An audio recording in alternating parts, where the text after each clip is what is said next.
Hello, Positive Filter listeners. It's Philip Wilkerson back with another episode of Positive Filter. I'm joined by a special guest. Everyone's a special guest because they take time to join me on the show. But this guest and I have a lot of intersections in our lives, both personally and fraternally. And so, without further ado, I'm just going to have this guest come on and introduce themselves. And we're going to have a really great conversation about his career in the military and what he's doing to inspire the next generation of military officers. But brother Sean Lanier, can you introduce yourself? Hey, Philip, thanks again for having me on. I'm Sean Lanier, dialing in from Alexandria, Virginia. I'm a 24-year Army veteran, originally born in Newport News, Virginia, and raised in Petersburg, Virginia, and attended VMI, and then spent 20 years in the military, active duty, and 4 in the Guard and Reserves. Excellent. And so, Sean, you've done a lot. You've detailed a lot in your career. I think you just also shared an article that was written about you in Notre Dame. But right now, in this current space, you're doing a lot to inspire the next generation. Can you share a little bit about the most recent things that you've been doing in that regard? Well, I mean, I retired in 2015, but slightly before I retired, I was one of the few people that was able to actually achieve their childhood dream. I think only like less than 3% of Americans do that. And I actually became a pilot. But toward the end of my military career, when I got here, I realized that flying was a childhood dream, but giving back and helping kids get on with their lives and start off careers of their own, that was my true passion. And I ended up starting off as a volunteer alumni recruiter, but the mission became much bigger than that. And it started helping kids out overall and using a process that we developed over the last eight years. We've helped about 530 kids from 23 states and about $43 million in offers. So going to schools of their choices, the only thing we're expecting to do is some type of military or civilian service after they graduate and become part of something that's larger than themselves and give back to their communities that way. And so you said you did that as a volunteer. When did you realize that you needed to scale up and actually create the organization that you've created? Well, once I started getting in the process and I realized, my alma mater is VMI, which is not the right fit for everyone. And for those that don't know, it's Virginia Military Institute. You look it up online, but it's not going to be the right fit for everybody. But when I started talking to teachers, counselors, principals, superintendents, and explaining the process, once you start helping a kid get into George Mason, you start helping a kid get into Virginia State University, Hampton University, the Naval Academy or Texas A&M, what you actually started explaining them what the different characteristics and qualities that those institutions were looking for in kids. And then in turn, we ended up getting better recruits for individual schools. And that became a much better positive experience overall, completing that circle of getting the kid from high school to college, graduating and becoming productive in life. So once we started getting better fits, and that was and also I did not like the idea of discarding talent. Like when a school, you gets a kid, they apply and they say they don't go with them. Well, where did that kid go? No, did they go to school? Did they, finish the degree? I was more interested on that, not on the individual school, and I love my alma mater. I'm very proud of my time going there. But if the VMI was not the right fit, and they went to East Carolina University or they went to William and Mary, I wanted them to be just as equally successful because they would be able to contribute back in the community that way with that experience.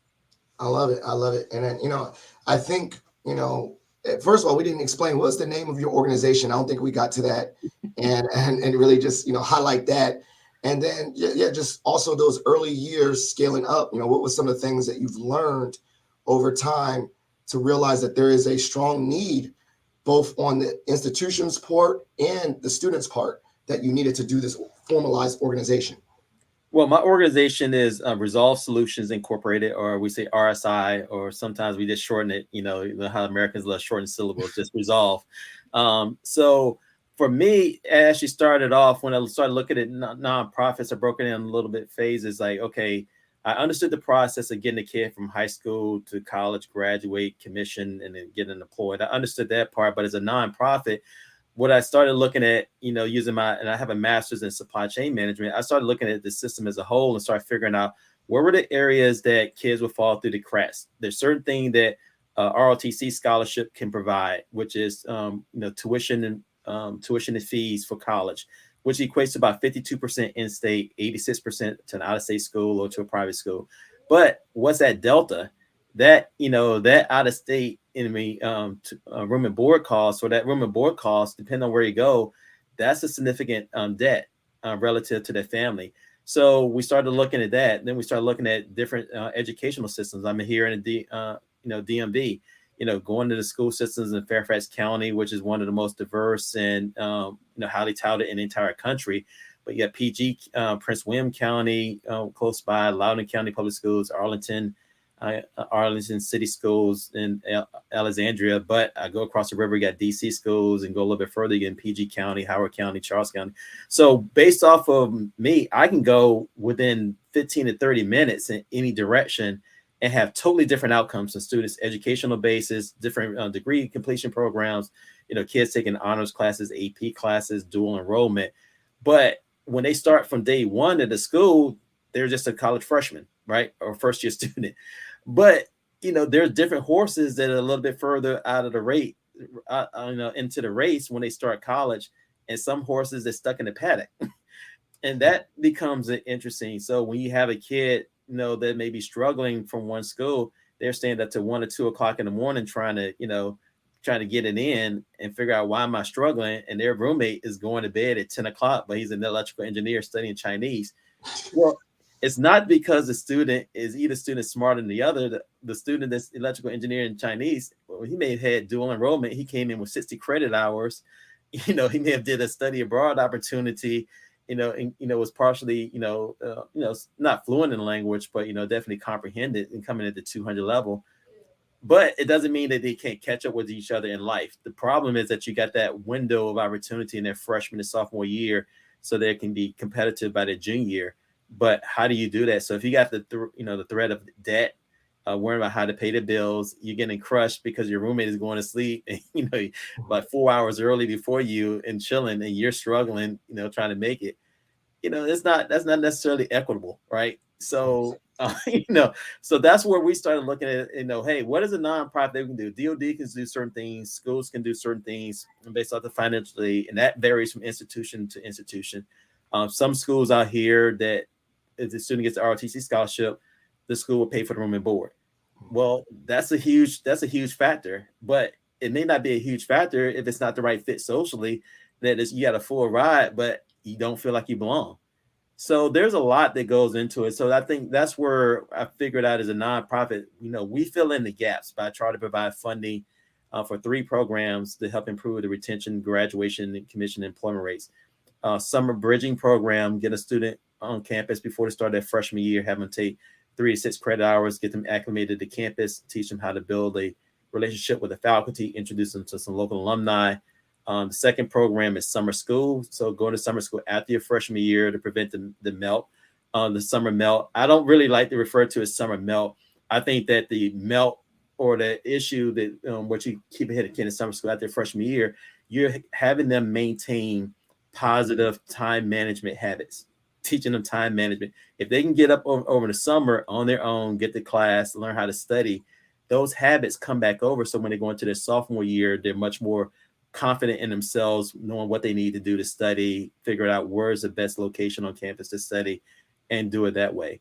And then the third program is language immersion, where we try to send a student overseas, stay with a host family, study language for 34 or 40 hours a week, and completely immersed in the language. And that comes from my personal experience, because I've been overseas half of my military career and been to 40 countries and picked up about 5 languages while I was studying, while I was abroad, not through formal training, but, stuff like playing stickball street in the kids, running out of the gas, falling asleep on the back of the bus in Korea, you're going to figure out how to get home. Right. So a lot of that stuff, from my own personal experiences and failures, that's where we just looked at this model and say, hey, how do you get a kid out of high school through 4 to 5 years of college with minimal debt?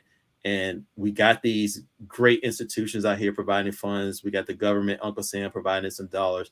What can we do to make sure that our taxpayer dollars are not going up in flames? I love it. And I don't know if I shared this with you, but before my father-in-law passed away, he was actually working with a nonprofit called Military Readiness. And what they found, and this nonprofit was focused on, is if they invest earlier in children, like childhood, elementary education, that students would be more quote unquote military ready by the time they hit high school, because what they found was a large, either they've already been in trouble, so they weren't eligible for the military, or they weren't in shape. All these things started off systemically as a kid. Mm-hmm. Do you still see that as a generational thing, that the high school students are not as military ready as a previous generation ago? Yes and no. The reason why I say yes and no, I think yes, you don't have kids, how it was when you growing up, mom said go outside and go play, right? Mhm. And be home before dark, before the street lights come on, and you just go out there and run around and do those things. I mean, and I get that kids play now there, and you got got automation, you got the technology, the cell phones, and that's easy to blame the kids. But at the same time, you look at the number of kids that are still playing for Alabama schools. There's and competing. There are kids that are out here. I think that the real challenge is that when you look at institutions like you know Nick Saban at Alabama, Nick wasn't coming to the high school to talk to the whole football team. He was coming to get one dude. Mhm. Well, colleges and university, they have a certain amount of bed space. They're not recruiting everybody. They only get ones that are going to fit for them. It's the same thing with DOD. The Army's looking for 60,000 kids out of several million kids per year. So I think that yes, the larger population may not be prepared, and that is a national security crisis that we have to face in terms of health wise and those type of things. But for specific institutions that have certain needs, you're not looking for everyone. It's like, how do you find the ones that's going to be the right fit? Because they can't solve those larger issues. That's where you have other organizations to do that. So as far as staying in your lane, and that's why we focus specifically on kids that want to start their careers in some type of military civilian service. It's a niche market. I can't solve everyone. I don't have the resources and the bandwidth of the staff to do that, but this is a critical need as far as our national security, national defense, and providing future leaders. And remember, economically, less than 2% of our nation served, but 10% of small businesses are come from veterans. Yeah. Yeah. So I love that. So do you, from your experience, you said your dream job was to be a pilot, and you grew up. Do you still, and I love it. Do you still feel like there's still the same a level of, on the kids end, still a level of um, desire to serve in the military as the kids? Like you're seeing a lot of kids, I want to be in the military. Is that generationally still there? I think that's it's a loaded question. The reason for it, I think our society has changed. You got to remember when I grew up that aviation was still celebrated. When you look at the stuff that I was looking at as a kid, you look at they used to have in the 40s, 50s, and 60s where airspeed record was broken every week. You saw that on investment that was, that NASA was given by the government to get a man to the moon. So I grew up reading those books and seeing those type of things. We also had a lot more community interaction between the military, where you had air shows. That's where I got first turned on to aviation. I was like 2 years old, and you can, you go to an air show, they had an aircraft roped off, do not touch, and you got that little badass little kid running around with the sticky fingers, getting his ping. Well, I was that kid, right? Dirtying up the aircraft, climbing on pilot's leg and stuff like that. But so I think that the challenge now is not that kids aren't interested necessarily specifically in the military. They're exposed to a lot more. I Mm. mean, think about it. The shows that were going on in the 70s, 80s, you had 240 Robert, and Blue Thunder and Airwolf. You had shows that had pilots every week, they're on TV. Those things are not celebrated. I think if you got a show now, you may have a 2-second clip with a helicopter in the background. But you don't see shows about fighter pilots and doing stuff like that. MASH was on every week. So I think that kids are exposed a lot more, but what they're exposed to is dramatically changed. So that's why when you talk to a kid, this desire to do well at something is still there. It's so now kids are exposed to TikTok videos and entertainment culture a lot more than they were before. I mean, think about it. When I was growing up, you had 3 channels, right? And the U channel, U23 and 35, and TV went off at 12 o'clock at night with the national anthem. Now you had 300 plus channels, I mean, and shows that I never even heard of before. So I don't think that the kids in essence are as much different. It's just what they're exposed to and the outcomes, and that's where we're talking to them and leading them. Every time I go to a college fair, you run into some kid that they say they want to do no forensics. I was like, okay, you watch CSI? And they're like, yeah. I was like, and I was like, well, no, we don't have a forensic science major at school, but we got a bachelor of science in biology. But guess what? On CSI, the guy that comes up there and say, hey, I want the report from the lab folks. That's the guy that I'm looking for. Can you do that? And they're like, yeah. So the entrepreneurial spirit, the one to be in charge, the one to be holistically solve the problem is still there. You just got to engage them in a conversation and show them, okay, yeah, you can get a bachelor of science in biology or do forensics, but ultimately you got to look beyond just the lab work and see how does it figure into the crime scene and the overall investigation. Do you want to be that one that's solving the problem, or do you want to be the one that's doing that 2-second clip in the lab, with the quirky comments, And I love it. And what also I love that you brought up, and I wanted to dive into, is that there's a wide range of careers in the military besides being a pilot. Like if you want to be a lawyer, you can be JAG, right? You want to be in the forensics or lab. There's probably lab work. I think I've connected with like Naval Research Lab, right? There's a lot of. So do those conversations come up frequently, where you're like, all right, maybe it's not the stuff you see on TV, but you got an interest. There's an adjacent role in the military for you. I think you have to kind of guide the target a little bit. For me, when I go out talking to kids, it's a little bit different than going out a recruiter because they're looking for specific numbers.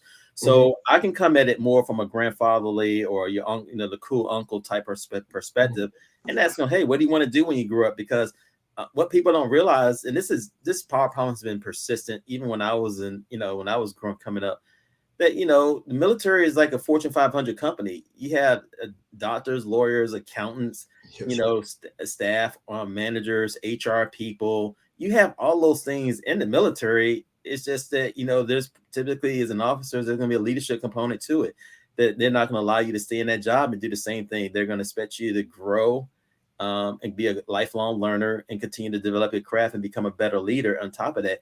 And I think that happens in life. And I think that's one thing that we got to explain to kids as well, that you're not going to do the same thing every single day. I mean, you look at parents and grandparents that they went to the factory and did the same job for 20, 30 years.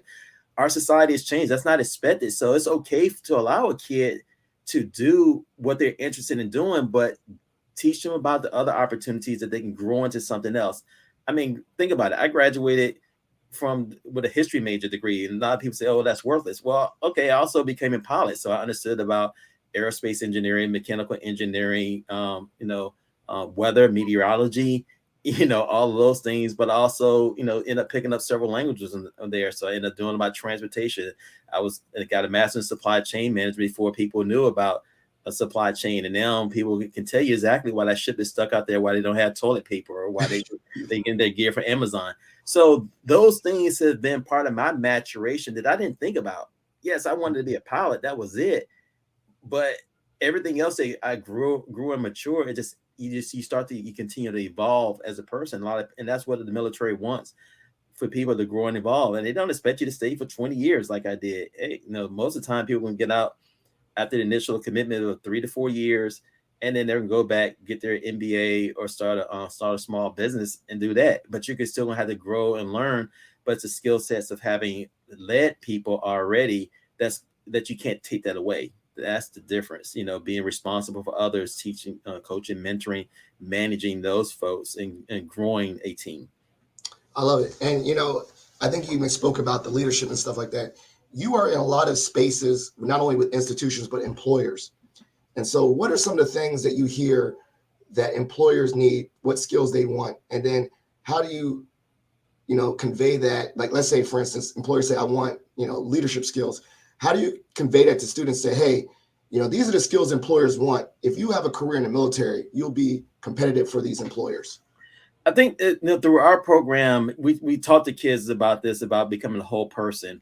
And it's great. Yes, you got this major, but that's why we talk about doing, going overseas after their freshman year. We're not trying to get them to become linguists. We want them to go overseas to get that exposure so they can look at the world as a much smaller playground that they can be a part of.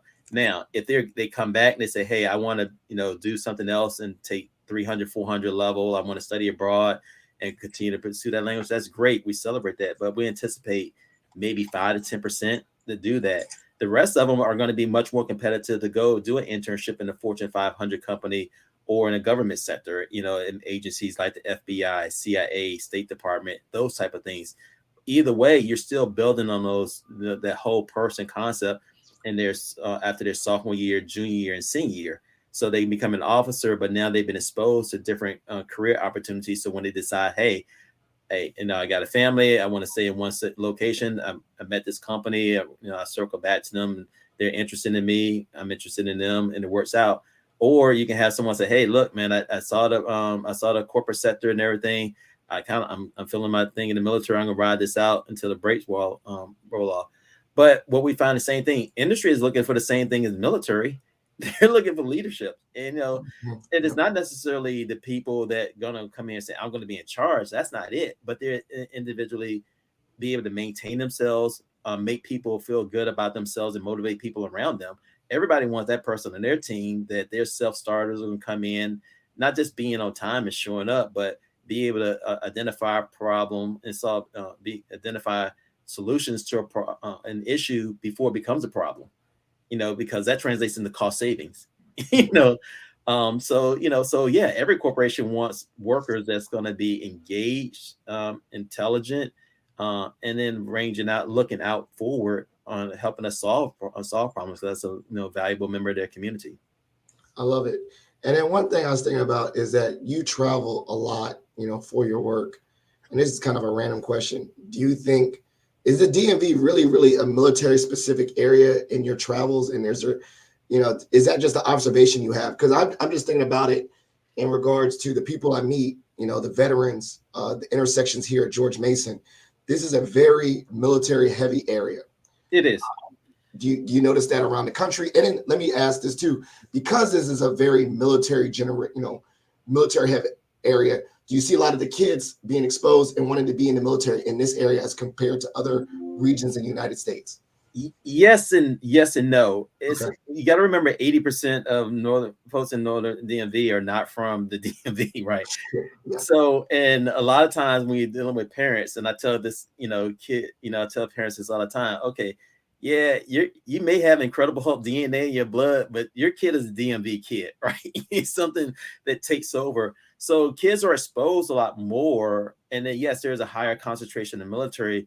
But the communities are much more diverse too. So just because their parents are doing it, they look at their parents as doing something like a 9-to-5 job. They're still rolling with their buddies in the DMV, So it's like, it's kind of, yes, they've been exposed, but they're not inundated. It's not like you go to a Fayetteville and Fort Bragg, where that's such a dominant part of the culture that they talk about it all the time. And I think even in those places that I go outside and travels, even the communities that have heavily military influence, again, because of what the kids are exposed to, it's much different.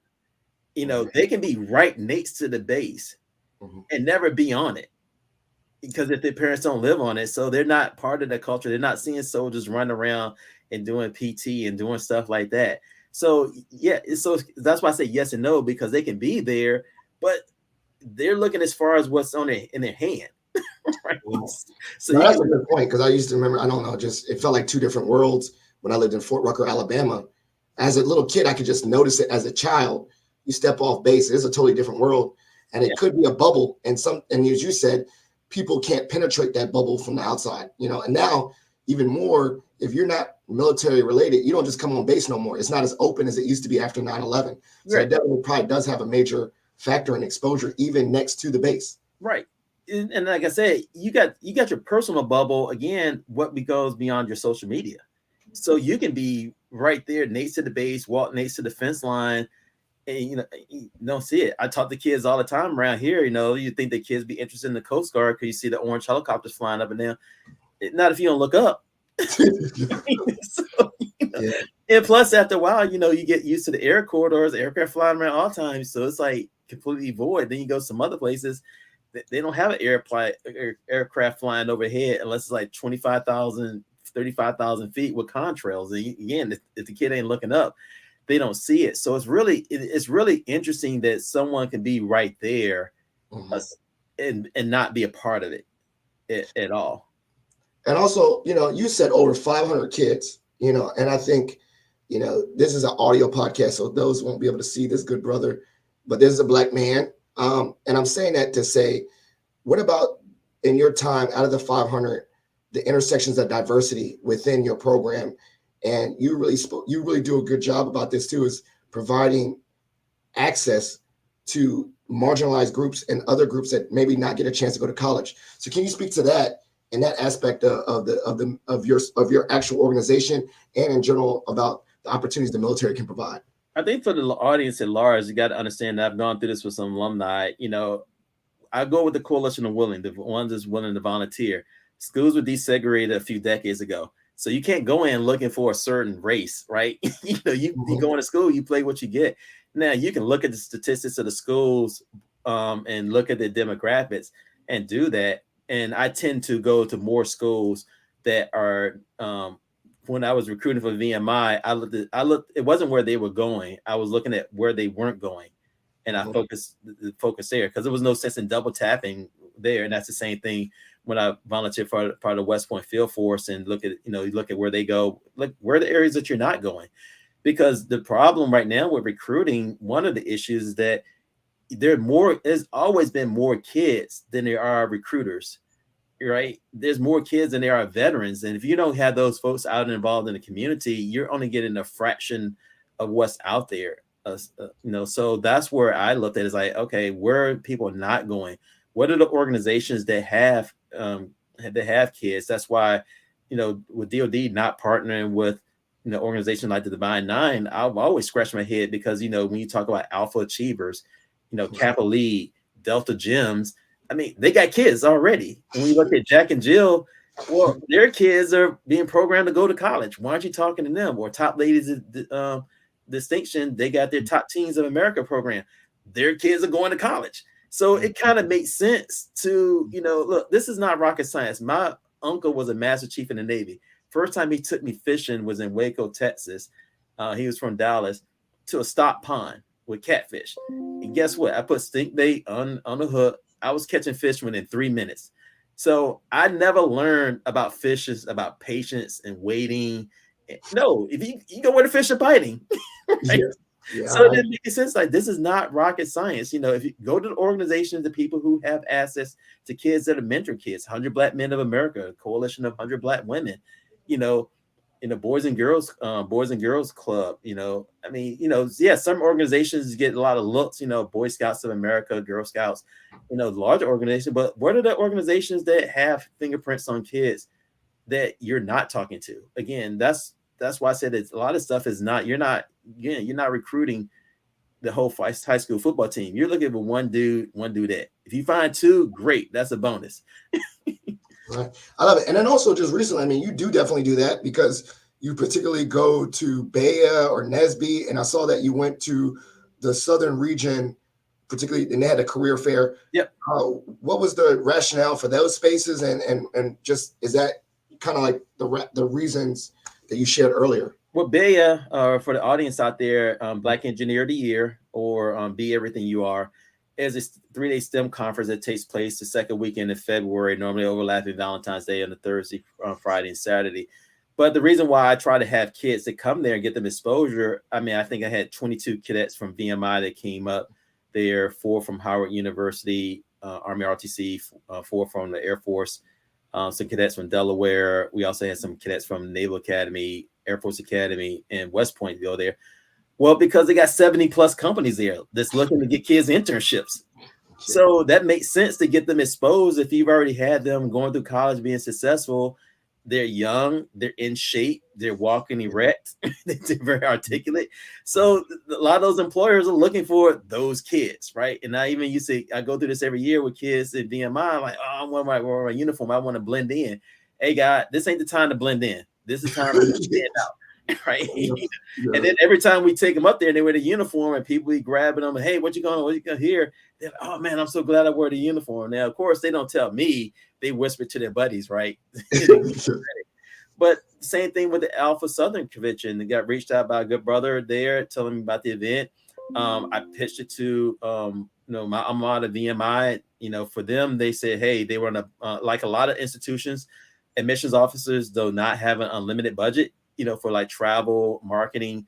So they say, hey, look, we don't, it's not in our budget. So I went on my own. I mean, I had some airline miles, airline miles for the hotel, picked up a rental car, but they had 1,500 to 2,500 kids there. I think I walked away with over 30 cars with, with half of the kids having GPAs between 3.5 and 4.375 GPA. So for me, in my alma mater, VMI, that type of kid is worth a ROTC scholarship, and VMI is 62,000 a year. So that means the ROTC scholarship is going to pay 50,000 a year. That's a $200,000 scholarship for what? Fly down there the night before the event, stay in a hotel, go to the event, talk to kids for 3 hours, and you're walking away with 30 contacts. Even if I got 10, that's $2 million worth of scholarships. And that's one of the challenges with a lot of institutions. And, when people say, hey, it's not in our budget, it's not what you have in your budget. It's really, what are you losing? You lost potentially lose 2 million on the low end in revenue and tuition and fees versus a plane ticket, which is like maybe $300 if you purchase it in advance, a rental car, $100, and a stay in the hotel for another 200.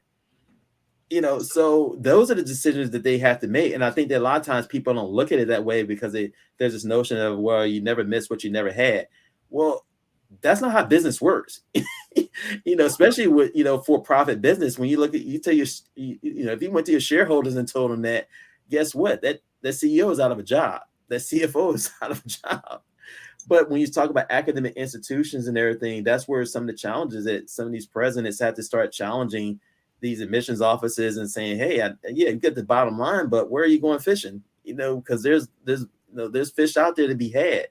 And, so that's the way we kind of look at it. So scaling up for us as a nonprofit, we looked at it, and I've been to about 40 events in over 20 cities since last January. So we have a really good idea of where to go, which organizations to partner with to have the type of quality, character, and value of kids that they bring to their table from there. And then it's just connecting the dots and figuring out what's the best institutions that's best fit for them and where they're going to be competitive to get as most money to pay for that school while they're there.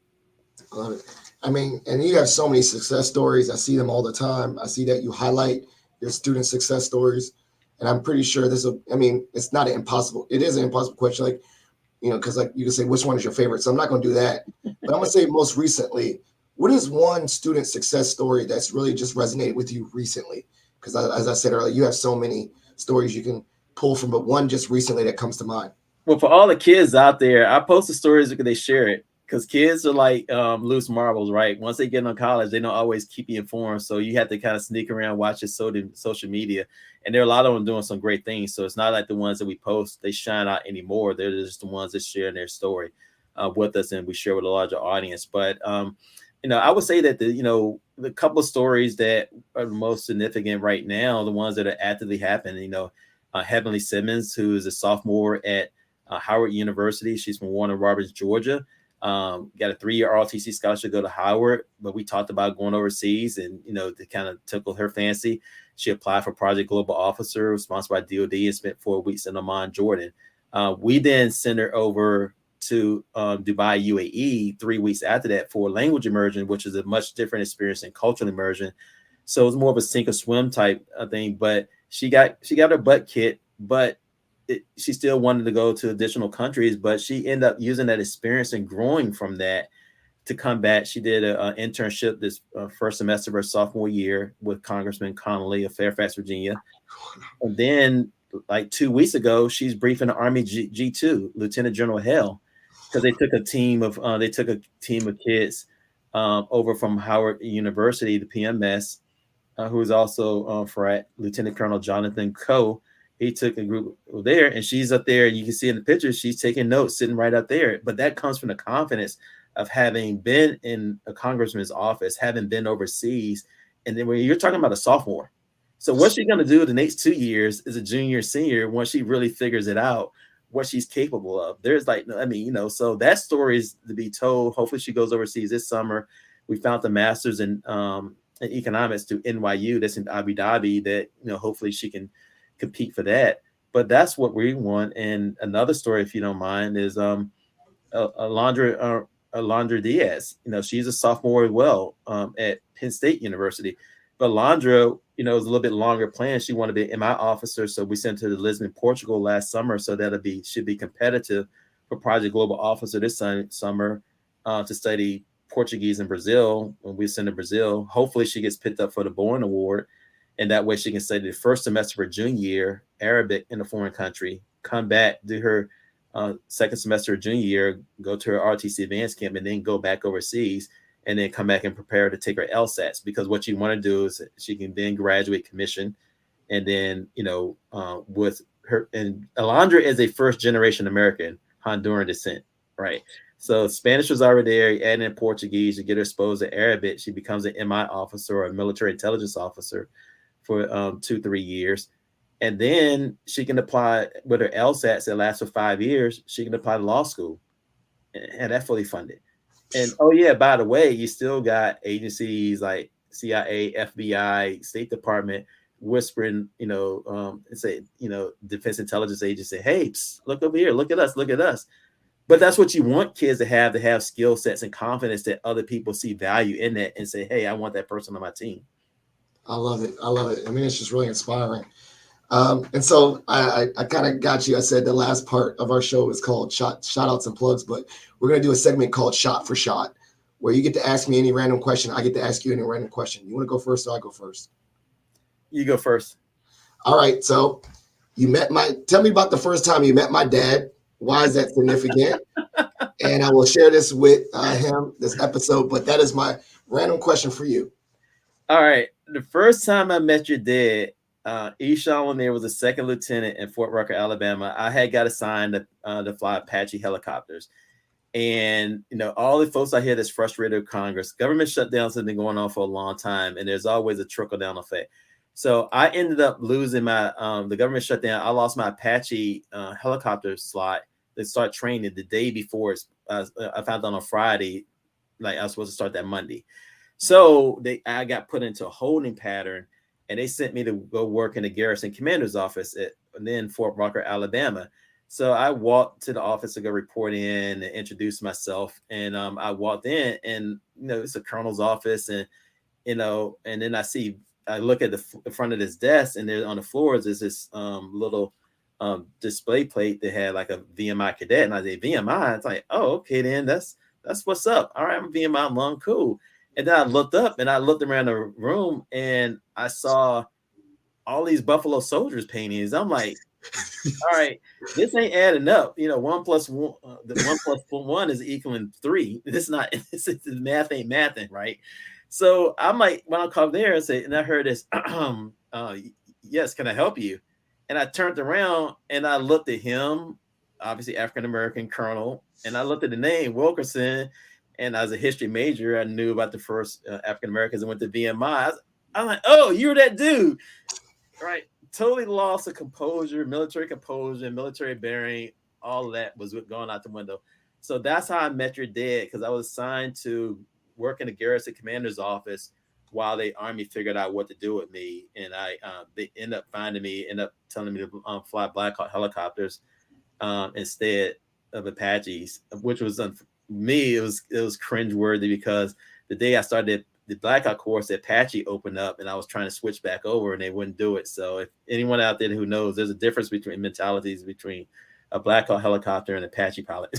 And that's crazy, small world, right? The intersections of life and just knowing just running into people. All right, what's your question for me?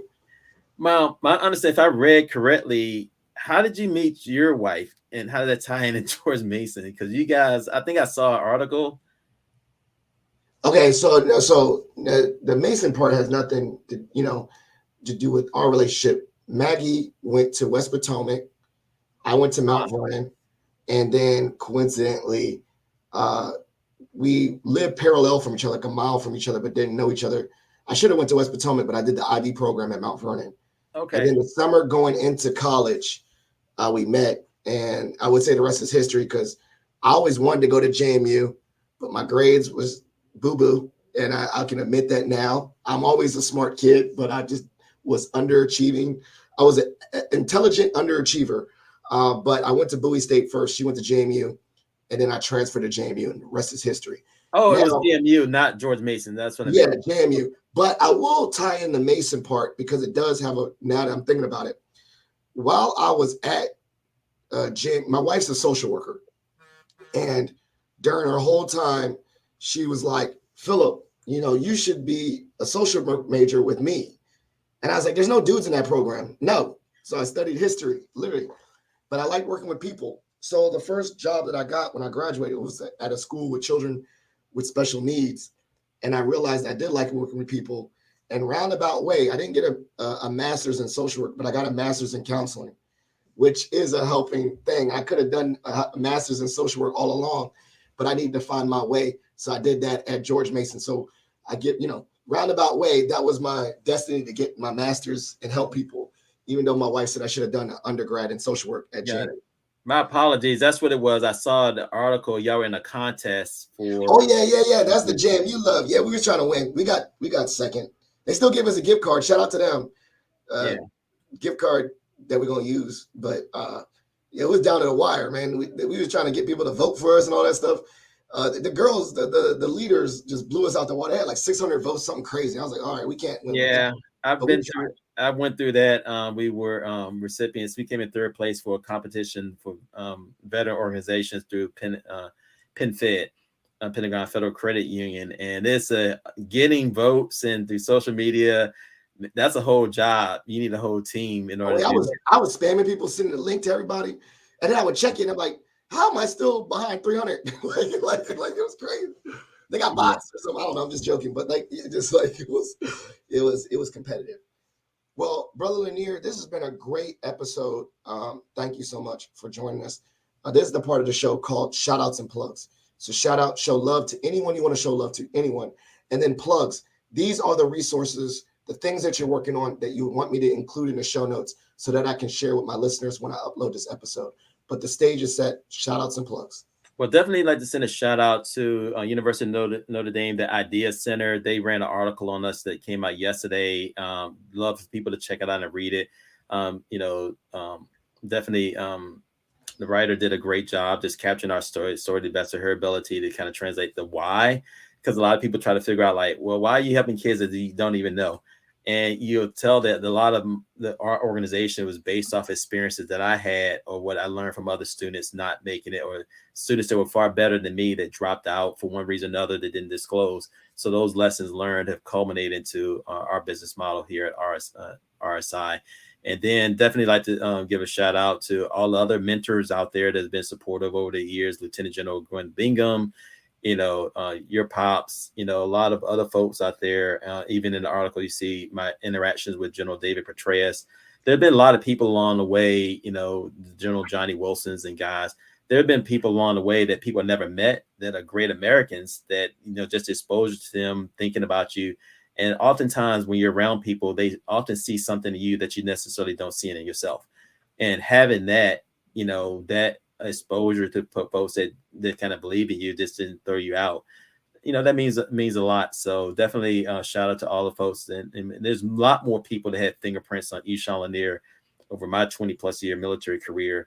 And even, I enjoy it now because there's so many other people that's touching these kids and, helping them get to the next level. And, and just looking at them as the future leaders that they are, and trying to help impart some of their wisdom with them. So I appreciate that. So you can see a lot of these stories on our LinkedIn, my personal LinkedIn page. We have a professional LinkedIn page for RSI.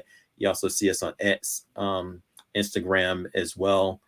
So there are a lot of stories and more stories to be told. We sent 3 kids overseas last summer. We're going to have a fundraiser here on the 18th of April to try to send about 30 kids overseas this summer. So when you think about the stories of Heavenly, who I mentioned earlier, that went to Jordan, UAE, or Alondra that, went to Lisbon, but now is getting ready to go to Brazil this summer.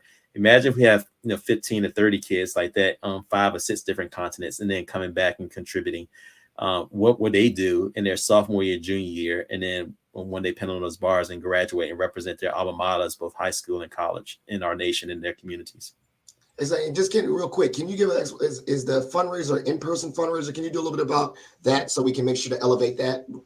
We're still in the developmental phase of that, but right now it's going to be a small event of about, probably about 50 folks. That's going to be down in the ALX community down in Old Town Alexandria.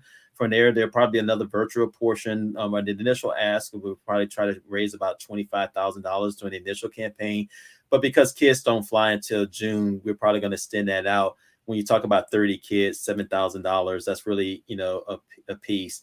You're really talking about, 200,000 plus that you raise. So there's going to be the initial phase, and then we're probably going to have, and like I said, by April 18th, and then throughout April, May, and June, we're going to still try to send as many kids as possible overseas to have these experiences, so they can then come back and go to the BEA conferences, NSBE conferences, National Society for Black Engineers, Society for Women Engineers, the Society for Hispanic Professional Engineers, all those organizations that have internship opportunities for these kids that have recognized their talents, give them an opportunity to get them exposure. And then that's what we'll be trying to send them off to and tell their stories through them. Excellent. So just keep us posted, and I'll definitely put all the resources in the show notes. Well, Positive Philter listeners, has been a great episode. As you know, every episode is dedicated to the memory of my late father-in-law, Jeff Kirsch. So I put in the show notes the Jeff Kirsch Anti-Hunger Fund. Additionally, I'm just doing this now, and I might be doing this for the rest of the podcast. If you're interested in spreading kindness throughout the Mason Nation, if you're a George Mason affiliated person, please consider submitting a Pats for Patriots, which is a simple program to send an e-card to someone that you want to show love to. In regards to the podcast, please share this episode with a family member or friend. Please elevate this by giving it a rating or review on Apple or Spotify. Please share this episode, pass it around. The way that this podcast grows is through your support. So thank you so much, and thank you for joining us.